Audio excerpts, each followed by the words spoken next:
أعوذ بالله من الشيطان الرجيم بسم الله الرحمن الرحيم فقاتلوهم حتى لا تكون فتنة ويكون الدين كله لله وإن انتهوا فإن الله بما يعملون بصير.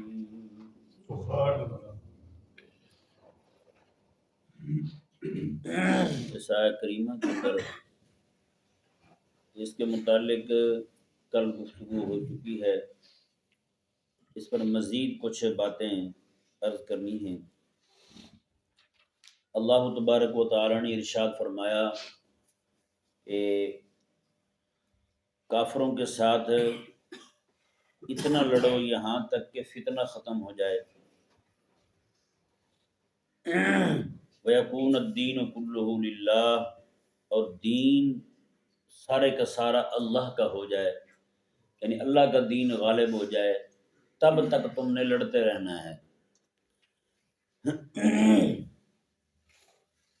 یہ اگر دیکھا جائے اس آیہ مبارکہ کو کہ اس کا تعلق جزیرہ نمائے عرب کے ساتھ ہے کہ پورے عرب میں کوئی اور دین نہ رہے، جی دین پورے کا پورا غالب آ جائے، جیسا کہ کل بیان کیا تھا آپ کے سامنے کہ اس کا پہلا معنی لیا جائے کہ کفر ہی نہ رہے، تو پھر اس کا تعلق خاص جزیرہ نمائے عرب کے ساتھ ہوگا کہ اگر اس کو عام مراد لیا جائے کہ کفر ختم کرنا ہے تو پھر تو امت پر آج بھی جہاد اسی طرح فرض ہے جس طرح اس وقت جہاد فرض تھا، جیسے اس وقت لازم تھا اور فرض تھا ان پر کہ جہاد کریں اہل ایمان کہ کفر کے خاتمے کے لیے، تو آج بھی ان کے لیے اسی طرح جہاد فرض ہے جی، غلبہ دین کے لیے جس طرح اس وقت ان کے لیے جد و جہد فرض تھی، اسی طرح آج بھی جد و جہد فرض ہے۔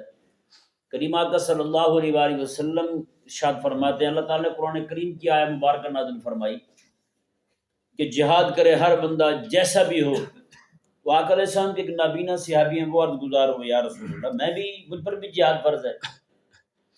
اللہ تبارک و تعالیٰ نے قرآن کریم کی آیہ مبارکہ نازل فرمائی، فرمایا کہ نابینا بندہ جو ہے اور ٹانگ سے معذور بندہ جو ہے وہ نہ جائے، اس پر کوئی گناہ نہیں ہے۔ لیکن حضور کے صحابہ فرماتے ہیں کہ ہم نے دیکھا وہ نابینا صحابی جن کے لیے رب نے اجازت نازل کی تھی وہ بھی میدان جہاد سے پیچھے نہیں رہے۔ ایک جہاد پہ حضور جانے لگے تو نابینا صحابی بھاگ کے آ گیا، کہنے لگے حضور مجھے بھی لے چلیں۔ آقا علیہ السلام فرمایا کہ تم کیا کرو گے وہاں؟ کہنے لگے حضور مجھے جھنڈا تھما دیجئے گا، ممکن ہے کوئی آنکھوں والا لڑائی کا زور دیکھ کر پیچھے ہٹے تو میں تو وہ بھی نہیں پیچھے ہٹوں گا، آپ کو جھنڈا نیچے نہیں آنے دوں گا، میں مجھے لے چلیں ساتھ ہیں۔ آقا علیہ السلام کے صحابی ہیں، ان کا وزن بہت بڑھ گیا تھا۔ صحابہ فرماتے ہیں کہ وہ بھی جنگ سے پیچھے نہیں رہتے تھے، وہ بھی ہر جہاد میں جاتے تھے ساتھ۔ لوگ پوچھتے تھے کہ حضرت آپ تو لڑ نہیں سکتے تو آپ پھر کیوں جاتے ہیں؟ فرماتے ہیں یار چلو آپ کے ساتھ کھڑا ہو کے تمہاری جماعت تو بڑھاتا رہوں گا نا، میں لڑ نہیں سکتا، تمہاری جماعت تو بڑھے گی نا میری وجہ سے، چلو لگے گا تو صحیح یار بندے زیادہ ہیں ان کے ساتھ، میں تو تمہارا رش بڑھانے کے لیے آ رہا ہوں تمہارے پاس۔ اللہ اکبر کبیرہ۔ تو یہ جو جذبہ تھا اس وقت اہل ایمان میں کہ اسلام غالب آ جائے، دین غالب آ جائے، تو بھائی وہ جذبہ آج ساکت ہوا۔ رب کا حکم ویسے کا ویسے موجود ہے، رب کا حکم آج بھی ویسے موجود ہے کہ تم نے اللہ کا دین غالب کرنا ہے، کفر ختم کرنا ہے۔ تو پھر ان پر لازم تھا کہ یہ اس طرح سست ہو کے بیٹھتے نہ، بزدل ہو کے بیٹھتے نہ، یہ لڑتے رہتے یہاں تک کہ رب تبارک و تعالیٰ کا جو وعدہ ہے حضرت امام مہدی رضی اللہ تعالیٰ عنہ کے ہاتھوں اسلام کے غالب کرنے کا وہ پورا ہو جاتا۔ امام مہدی رضی اللہ تعالیٰ عنہ کے انتظار کا مطلب یہ نہیں ہے کہ آپ ہاتھ پہ ہاتھ رکھ کے بیٹھے رہیں اور کہیں جی امام مہدی آئیں گے تو وہ لڑیں گے۔ اور بھائی یہ تو سوچ اور فکر موسیٰ علیہ السلام کے ساتھیوں کی تھی، یہ تو بنی اسرائیل کی سوچ تھی۔ انہوں نے کہا تھا حضرت موسیٰ علیہ السلام کو آپ جائیں اور آپ کا خدا جائے، تم دونوں جا کے لڑو، ہم تو لڑنے سے رہے بھائی، ہم تو نہیں لڑتے ہیں جی، فہا ہونا قائدون، ہم تو یہاں بیٹھے، ہم تو نہیں آتے، آپ بھی جا کے لڑو۔ اللہ اکبر کبیرہ۔ آج بھی اگر قوم کا یہی نظریہ اور سوچ فکر ہے کہ ہم تو بیٹھے ہوئے ہیں بھائی، گنے ہمارے پاس، پستول ہمارے پاس، اسلحہ ہمارے پاس، جدید ٹیکنالوجی ہمارے پاس، لیکن لڑے کون؟ امام مہدی۔ کہ آپ کیا کریں گے بھائی؟ جی سارا کچھ ہمارے پاس ہے، فوجیں، لشکر، جی سارا کچھ ہمارے پاس ہے، لڑے کون؟ حضرت عیسیٰ علیہ السلام بھائی، آپ کیا کرو گے؟ آپ کس مرض کی دوا ہو بھائی؟ آپ اتنا بھی اگر نہیں کر سکتے کہ آپ کے منہ پہ کوئی تھپڑ مارنے لگے آپ اس کا ہاتھ ہی روک لو، تو پھر تو آپ سے بڑھ کر پوری دنیا میں بزدل بندہ ہی نہیں ہے۔ پھر نمبر 1 ہونے کے دعوے کس چیز کے ہیں بھائی؟ یہ دعوے تمہارے سارے ڈھونگ ہے جی۔ پھر تمہارا جہاد کا نام لینا جو ہے نا، یہ بھی ڈھونگ ہے بھائی، پھر تو کچھ بھی نہیں ہے تمہارے پاس۔ تو یہ پوری امت جو ہے اس وقت یہ اس آیت مبارکہ کی مخاطب ہے بھائی۔ پوری دنیا میں چیلنج دیتا ہوں، کوئی دنیا کا مولوی جو ہے نا، چھوٹے سے چھوٹا بڑے کا بڑا مولوی جو ہے، وہ مجھے آ کے بتا دے کہ یہ آیت مبارکہ جو ہے نا موجودہ دور کے مسلمانوں کی طرف متوجہ نہیں ہے، میں زندگی ساری کے لیے واز کرنا چھوڑ دوں گا، ممبر چھوڑ دوں گا میں زندگی ساری کے لیے۔ یہ آیت مبارکہ بھائی صرف حضور کے صحابہ کے لیے نہیں نازل ہوئی، یہ آج کے دور کے لوگوں کے لیے بھی ہے۔ وَقَاتِلُوهُمْ حَتَّى لَا تَكُونَ فِتْنَةٌ وَيَكُونَ الدِّينُ كُلُّهُ لِلَّهِ، میں تب تک تم نے لڑتے رہنا ہے جب تک سارا دین رب کا نہ ہو جائے۔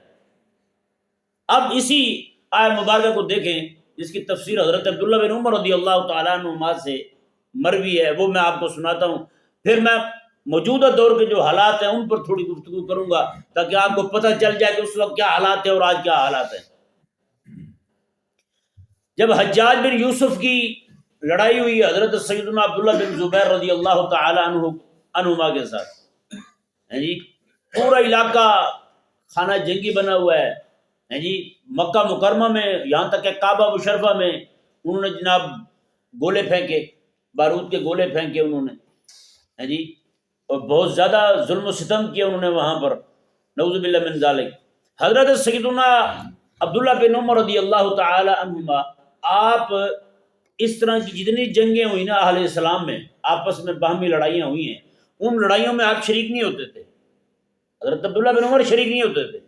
اور نہ کہ صرف حضرت عبداللہ بن عمر، حضرت سلمہ بن اقوا قادر صحابہ میں، سلمہ بن اقوا رضی اللہ عنہ، اسامہ بن زید رضی اللہ عنہ جی، اور حضرت سیدنا ابو بکر رضی اللہ تعالیٰ عنہ، یہ وہ آقا علیہ السلام کے صحابہ تھے جو کسی جنگ میں یہاں تک کہ مولا علی رضی اللہ عنہ اور حضرت امیر معاویہ رضی اللہ عنہ کے مابین جو معاملات میں یہ لوگ ان میں بھی شریک نہیں ہوئے۔ اور حضرت ابو ہریرہ رضی اللہ تعالیٰ عنہ چھوٹا بندہ یار ہے، امت کے پاس آج جو احادیث کا ذخیرہ ہے سب سے زیادہ ان احادیث میں جس بندے کا نام آتا ہے وہ حضرت ابو ہریرہ، حضرت ابو ہریرہ رضی اللہ تعالیٰ عنہ۔ آپ بھی جنگ میں شریک نہیں ہوتے تھے، یہاں تک کہ ساتھ گئے ضرور ہیں، جہاں پہ حضرت مولا علی کی اور حضرت امیر معاویہ کی لڑائی ہو رہی ہے وہاں پہ دور ٹیلے پہ بیٹھے ہوئے، کسی کے ساتھ شریک نہیں۔ نماز کا وقت ہوتا ہے، جب حضرت علی نماز پڑھانے لگتے ہیں تو پیچھے کھڑے ہو کر نماز پڑھ لیتے ہیں، جب کھانے کا وقت آتا ہے تو حضرت امیر معاویہ رضی اللہ عنہ کو جب دسترخوان لگتا ہے وہاں جا کے کھانا کھا لیتے ہیں۔ لوگوں نے کہا بابا جی آپ ایک سائڈ پہ ہو جائیں، نماز ادھر پڑھتے ہیں روٹی ادھر کھا لیتے ہیں۔ آپ نے کہا سچی بات ہے، روٹی کا مزہ ادھر آتا ہے، نماز کا مزہ ادھر آتا ہے۔ ہم تو لڑائی لڑنے والوں میں نہیں ہے کہیں بھی، ہم نہ ان کے ساتھ ہیں نہ ان کے ساتھ ہیں۔ اللہ اکبر کبیرہ۔ اب حضرت سیدنا جب وہاں پہ جنگ شروع ہوئی جی حجاج بن یوسف کی اور حضرت عبداللہ بن زبیر رضی اللہ تعالیٰ عنہ کی، ایک بندہ بھاگتا ہوا آیا حضرت عبداللہ بن، یہ بخاری میں حدیث پاک ہے، حضرت عبداللہ بن عمر رضی اللہ تعالیٰ عنہما کے پاس، کہنے لگا آپ عمر رضی اللہ عنہ کے بیٹے ہو کر خاموشی سے بیٹھے ہوئے، آپ آئے نا ذرا تھوڑا سا آگے بڑھیں، کسی نہ کسی کے ساتھ تو کھڑے ہوں آپ۔ اللہ اکبر۔ آپ نے میں کہ کیوں، کیا وجہ ہے، میں تجھے یہاں بیٹھا ہوا اچھا نہیں لگتا؟ اس نے کہا اللہ تعالیٰ نے قرآن میں فرمایا ہے، کیا فرمایا قرآن میں رب تعالیٰ نے؟ انہوں نے کہا اللہ تعالیٰ نے وَقَاتِلُوهُمْ حَتَّى لَا تَكُونَ فِتْنَةٌ، میں کہ فتنے کے ختم ہونے تک تم لڑتے رہو، آؤ نہ اٹھو آپ بھی۔ حضرت سیدنا عبداللہ بن عمر رضی اللہ تعالیٰ عنہما نے ارشاد فرمایا کہ تم اس آیت میں کہاں گھس جا رہے ہو، یہ آیت مبارکہ تو کہہ رہی ہے فتنہ ختم ہونے تک تم لڑتے رہو، تم تو سارے فتنہ جگانے والے ہو، میں کس کے ساتھ کھڑا ہو جاؤں؟ تم تو فتنہ جگا رہے ہو بھائی، تم تو فتنے کو اٹھا رہے ہو، اور تم مجھے کہہ رہے ہو کہ میں بھی تمہارے ساتھ شریک ہو جاؤں۔ پھر آپ رضی اللہ تعالیٰ نے اس آیت مبارکہ کا صحیح مصداق جو ہے، صحیح محمل جو ہے آپ نے وہ بیان فرمایا۔ آپ نے فرمایا کہ ایک وقت تھا جب کوئی بھی بندہ مسلمان ہوتا، کافر جو ہیں وہ مجبور کرتے اسے، مقہور کر دیتے، ظلم و ستم کی انتہا کر دیتے کہ وہ کلمہ چھوڑے، دین چھوڑے اور کفر کی طرف آ جائے، اور کفر کو قبول کر لے، شرک کو قبول کر لے۔ کافر مجبور کرتے تھے مسلمانوں، لیکن اللہ تبارک و تعالیٰ کا حکم آ گیا ان کے ساتھ لڑتے رہو، یہاں تک کہ ہر کلمہ پڑھنے والا آزاد نہ ہو جائے، ہر کلمہ پڑھنے والا جو ہے نا وہ بالکل معمول نہ ہو جائے کہ اسے کلمہ پڑھے جہاں کھڑے ہو کہے میں کلمہ پڑھ رہا ہوں، اسے کوئی روکنے والا نہ ہو۔ کوئی بندہ کہیں پہ کھڑا ہو کہہ دے میں جی اسلام قبول کر رہا ہوں، کوئی بندہ اسے ٹوکنے والا نہ ہو۔ رب تبارک و تعالیٰ نے یہ فرمایا جب تک یہ ماحول نہیں ہو جاتا پوری دنیا کے اندر کوئی بھی بندہ کھڑا ہو کر کلمے کا دعویٰ کرے اور سارے لوگ اس سے پیچھے ہٹ جائیں، پرے ہٹ جاؤ بھی پرے ہٹ جاؤ، آپ کو بندہ اس کے بارے میں بات نہ کرے کیونکہ پیچھے ابو بکر کی تلوار کھڑی ہے جی، بندے لوگ پیچھے ہٹ جائیں، یہ بندہ کہہ رہا ہے میں کلمہ پڑھ رہا ہوں، میں یہ اکیلا نہیں پڑھ رہا کلمہ، اس کے پیچھے عمر رضی اللہ تعالیٰ عنہ بھی کھڑے، اس کے پیچھے عثمان غنی بھی کھڑے، اس کے پیچھے مولا علی بھی کھڑے۔ ہاں میں اس طرح کر کے لوگوں پر روب طاری ہو جائے، پوری دنیا کے لوگ کسی مسلمان کو اس کے ایمان سے ہلانے کی کوشش میں نہ رہے، کوئی اس بھول میں نہ رہے کہ اس نے کلمہ پڑھا ہے ہم اسے کلمہ چھڑا دیں گے، نہ پھر گھروں میں بھی لوگوں نے کلمہ پڑھے، پورا گھر مشرکین کا، ایک بندے نے کلمہ پڑھا کسی کو ہمت نہیں تھی اسے روک جائے۔ حضرت عبداللہ بن عمر رضی اللہ تعالیٰ عنہ نے ارشاد فرمایا کہ ہم نے پھر لڑائیاں کی، یہ لڑائیاں تھیں ہماری فتنہ ختم کرنے کے لیے، یہ فتنہ جسے رب تعالیٰ نے فتنہ فرمایا یہ کفر کا زور ہے، یہ زور توڑنے کے لیے رب تبارک و تعالیٰ نے ہمیں فرمایا کہ تم نے لڑنا ہے، تو ہم تو لڑے ہیں، ہم تو جگہ جگہ جا کے لڑے ہیں۔ پوری دنیا کے اندر آج مسلمان امن میں ہیں، جہاں کہیں بھی کوئی بندہ کھڑا ہو کہے جی میں کلمہ پڑھ رہا ہوں، کوئی بندہ اسے روک نہیں سکتا، اسے پتہ بھی اسلام کی تلوار پیچھے کھڑی ہے، اگر ہم نے اسے روکا تو اسلام کی تلوار ہمیں کاٹ دے گی۔ اسلام اگر کسی کو زبردستی مسلمان نہیں نہ کرتا، کلمہ نہیں پڑھاتا زبردستی، تو اسلام کسی مسلمان کو پھر کافر کرنے والے کو بھی نہیں چھوڑتا، یہ بھی ذہن میں رہے مسئلہ۔ تو بندہ مسلمان کو کہے کہ تو مرتد ہو جائے، اسلام چھوڑ دے اور اسلام بیٹھے رہے، اسی کو تو اسلام نے فتنہ قرار دیا ہے، اسی کو ختم کرنے کے لیے اسلام نے جہاد کا حکم دیا ہے، وَقَاتِلُوهُمْ حَتَّى لَا تَكُونَ فِتْنَةٌ، میں لڑتے رہو تم تب تک جب تک یہ کفر کا زور نہ ٹوٹ جائے، یہ کفر کا جو ہاتھی ہے اس کی سونڈ جو ہے وہ کاٹ کر نیچے نہ پھینک دی جائے، تب تک تم نے لڑتے رہنا، پیچھے نہیں ہٹنا تم نے۔ اب بتائیں جی، حضرت عبداللہ بن عمر رضی اللہ تعالیٰ عنہ نے ارشاد فرمایا بتاؤ ہم نے تو اسلام غالب کر دیا ہے جی، میں جہاں کہیں بھی بندہ کھڑا ہو کے یہ کہہ دے لا الہ الا اللہ، کوئی اسے روکنے والا نہیں، ہر بندے کو خوف ہے کہ کہیں یہ نہ ہو کہ ہم جناب ان کو روکیں، ہم کہیں کہ کلمہ چھوڑ دو تو کہیں یہ نہ ہو کہ ہماری نسلیں تباہ ہو جائیں، ہم میں سے کوئی بچے ہی نہ، پھر سانس لینے والا ہی نہ رہے ہمیں کو، اس طرح کا ہم نے روک پیدا کر دیا کافر کے۔ کفر کا زور کیا ٹوٹا، کفر سرنگوں ہو گیا، کفر سرنگوں ہو گیا ہے، اب کسی کو ہمت نہیں رہی کہ ہمارے کسی مسلمان بھائی کو ٹوک سکے کلمہ پڑھنے پر۔ اللہ اکبر کبیرہ، کیا کمال تفسیر بیان کی حضرت سیدنا عبداللہ بن عمر رضی اللہ تعالیٰ عنہ نے۔ اب میں تم اسے آیت مبارکہ کو لے کے کہاں جا رہے ہو، اس کا صحیح محمل یہ ہے، اس کا تو صحیح مزاج یہ ہے جو میں نے آپ کے سامنے بیان کیا ہے۔ بندہ خاموش ہو گیا، اس کے پاس جواب نہیں تھا۔ آپ رضی اللہ تعالیٰ عنہ نے ارشاد فرمایا کہ ہم بھی ان معاملات میں نہیں آتے، مسلمان آپس میں جو سیاسی جنگیں ہوں یا کوئی بھی معاملہ، دونوں طرف سے مسلمان، تو اب بتائیں میں اپنا ہاتھ جو ہے وہ خون سے کیوں رنگوں، اس کے خلاف تلوار اٹھاؤں یہ مسلمان، اس کے خلاف تلوار اٹھاؤں وہ مسلمان، میں اپنا ہاتھ جو ہے وہ خون سے کیوں رنگ لوں، میں تو نہیں اٹھاتا تلوار۔ تو یہ اچھا جی، اللہ تعالیٰ نے کرم کیا نا ہم پر کہ صحابہ کرام کے باہمی معاملات ہوئے، اللہ تعالیٰ نے ہمارے ہاتھوں کو بچایا ہے خون سے، تو پھر ہمیں بھی چاہیے کہ تھوڑی سی حیا کریں کہ ہم اپنی زبان کو بچائیں، ان کے بارے میں نہ بولیں۔ آج جس کو بھی ہاتھ لگائیں وہ اندر سے جناب مرزا انجینئر نکلتا ہے، صحابہ کو بھونکنا شروع کر دیتا ہے، صحابہ کے خلاف بولنا شروع کر دیتا ہے۔ بھائی تو کون ہوتا ہے ان کے بارے میں باتیں کرنے والا؟ تجھ کو کس نے کہا ہے کہ حضور کے صحابہ کو کٹہرے میں کھڑا کر کے تو جج بن جا اور فیصلے کر؟ اور تو اپنے ملک کے غداروں کے خلاف نہیں بول سکتا، تیرے ملک نے جن لوگوں نے غداریاں کی ہیں تو ان کے خلاف نہیں بول سکتا، تو حضور کے صحابہ کے خلاف بول رہا ہے، اور جو بھی ان کے معاملات ہوئے ہیں وہ جانے، ان کا رب جانے، تو کون ہوتا ہے باتیں کرنے والا؟ بھائی تجھے کس نے یہ اتھارٹی دی ہے کہ تو جناب جج بن جا اور قاضی بن کے صحابہ کے فیصلے کر؟ اللہ اکبر کبیرہ۔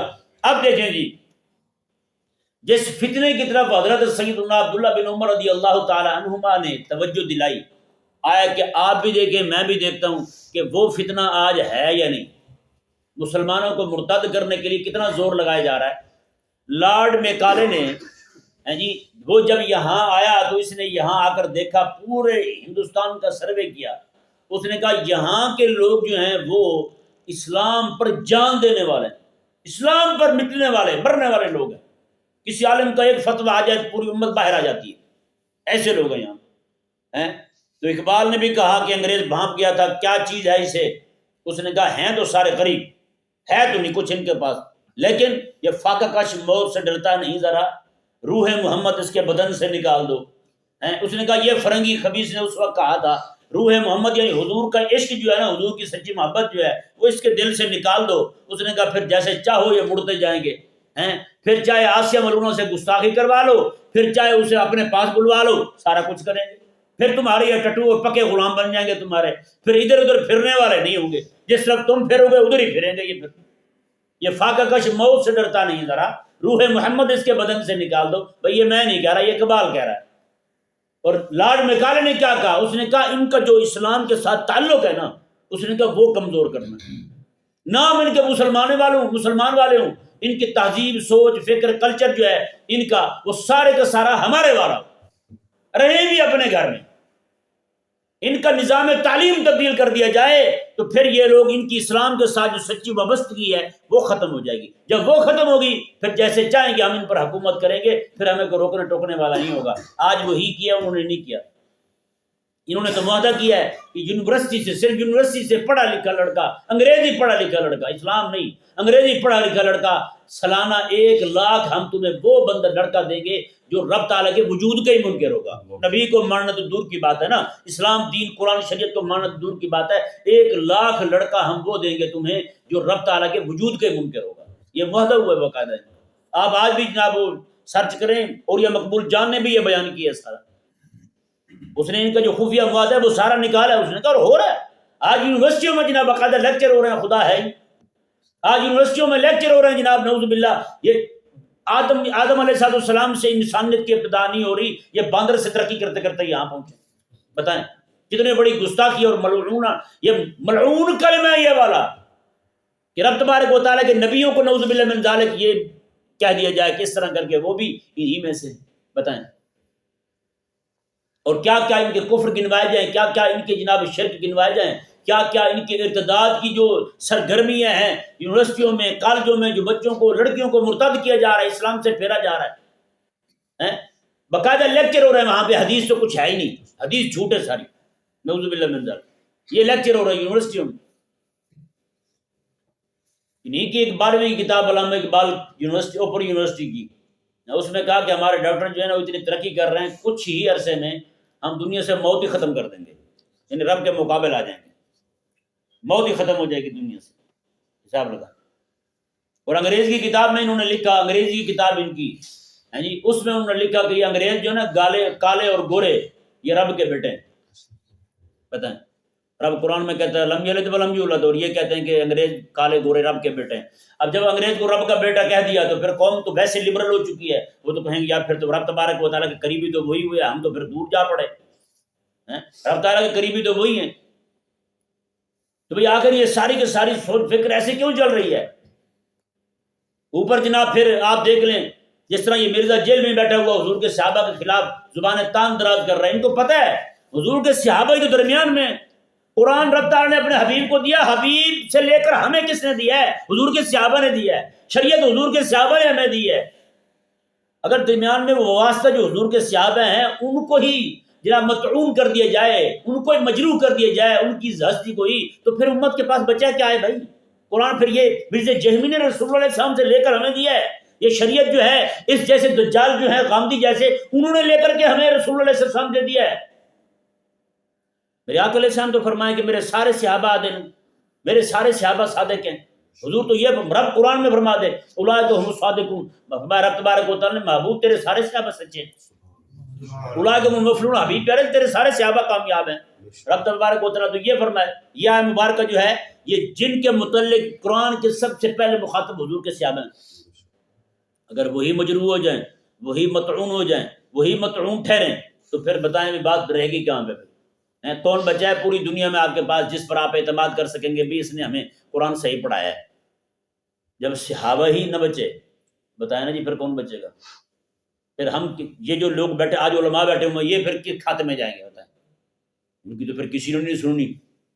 نعوذ باللہ من ذالک. جب صحابہ ہی ایسے ہیں جو آقا علیہ السلام کے غلام ہیں، بلکہ حضور تو یہ ارشاد فرماتے ہیں، آقا علیہ السلام نے ارشاد فرمایا رب تبارک و تعالی نے سارے نبیوں میں ان کو جتنے بھی صحابہ بانٹے ہیں نا، سب سے بہترین صحابہ چن کے رب نے مجھے دیے ہیں۔ سبحان اللہ، حضور فرماتے ہیں رب تبارک و تعالیٰ نے چن کے صحابہ مجھے دیے ہیں۔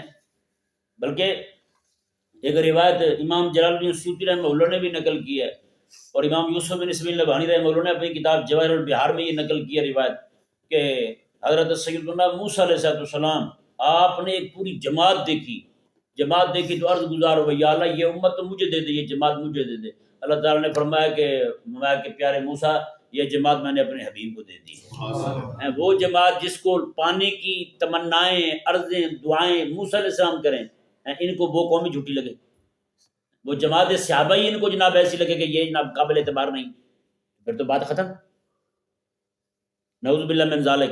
تو بھائی یہ جو فتنہ ہے نا آج سر چڑھ کے بول رہا ہے امت میں ارتداد والا ہے، یہ تو بات چلو اس پہ میں اکثر کرتا رہتا ہوں بات۔ اب دوسری طرف آ جائیں، وہ جو باہمی لڑائی تھی مسلمانوں کی جس کے متعلق حضرت عبداللہ بن عمر رضی اللہ تعالیٰ عنہما نے ارشاد فرمایا کہ میں اس میں نہیں آتا، ہیں جی بتائیں آج مولویوں کی جو آپس میں لڑائی ہیں، مولویوں کی کم ہے، پیروں کی زیادہ ہیں۔ پیر صرف اپنے مرید بڑھانے کے چکر میں دوسرے پیر پر فتوے ٹھوکیں گے۔ ہمارے ہاں بہت کم ہے، لیکن انڈیا کے مولوی پیر اتنے بیکار ہیں نا، وہ زیادہ یہ کام کرتے ہیں۔ میں ان کی بات کر رہا ہوں جو بیکار ہیں، جو کام والے ہیں ان کی بات نہیں کر رہا ہوں۔ زیادہ یہ رولا ہے ہی پیروں میں، پیری مریدی کا چکر، اور امت کو لڑوا رہے ہیں آپس میں، ایک دوسرے کے خلاف اتنی شدید نفرت پھیلا رہے ہیں، نعوذ باللہ من ذالک۔ بس جی میرے پیر کا ترا اونچا ہونا چاہیے، میرے پیر کا پگڑ اونچا ہونا چاہیے، میرا پیر فلاں تو میرا پیر فلاں۔ بتائیں تو امت کہاں جائے یار؟ جس کام کے لیے تم آئے تھے، جو کام رب تعالیٰ تمہیں فرما رہا ہے اس کی طرف تمہاری توجہ نہیں ہے، اور پیر کی جناب جیبیں بھرنے کے لیے، پیر کے بیگ بھرنے کے لیے تم شیطانیاں کرتے پھرتے۔ اتنا بھی بندہ بیکار نہ ہو کہ جناب نعوذ باللہ امت کے لیے وائرس کا سبب بن جائے، امت کے لیے وبال جان بن جائے نہ، یہ بات انتہائی غلط ہے۔ اللہ تبارک و تعالی ہمیں سمجھنے کی توفیق عطا فرمائے۔ دیکھیں جی رب تبارک و تعالی نے ارشاد فرمایا وَقَاتِلُوهُمْ حَتَّى لَا تَكُونَ فِتْنَةٌ وَيَكُونَ الدِّينُ كُلُّهُ لِلَّهِ، فرمایا کہ اور تم لڑو ان کے ساتھ یہاں تک کہ فتنہ ختم ہو جائے، وَيَكُونَ الدِّينُ كُلُّهُ لِلَّهِ، اور دین سارے کا سارا اللہ کا ہو جائے، دین سارے کا سارا اللہ کا ہو جائے، یعنی اللہ کا دین غالب آ جائے۔ فَإِنِ انْتَهَوْا، اگر یہ باز آ جائیں تو ٹھیک ہے، فَإِنَّ اللَّهَ بِمَا يَعْمَلُونَ بَصِيرٌ، بے شک اللہ تبارک و تعالی ان کے تمام کاموں کو دیکھ رہا ہے، اور جو بھی یہ کر رہے ہیں نا یعملون، جو بھی عمل کر رہے ہیں اللہ تعالیٰ دیکھ رہا ہے۔ وَإِن تَوَلَّوْا فَاعْلَمُوا، اگر یہ پھر دوبارہ یہ حرکت کریں، فَاعْلَمُوا یقین کر لو، ان اللہ مولاکم، ان کے لشکر نہیں دیکھنے تم نے، ان کی تعداد نہیں دیکھنی تم نے، ان کے ہتھیار نہیں دیکھنے تم نے، ان کے پاس موجود سامان ساز و سامان نہیں دیکھنا، بلکہ یہ دیکھنا کہ ان اللہ مولاکم، اللہ تہاڈا بیلی ہے، اللہ تمہارا دوست ہے، اللہ تمہارا مددگار ہے، اللہ تمہارا آقا ہے۔ نعم المولا و نعم النصیر، کتنا اچھا مولا ہے اور کتنا اچھا مددگار ہے۔ اللہ تبارک و تعالی سمجھنے کی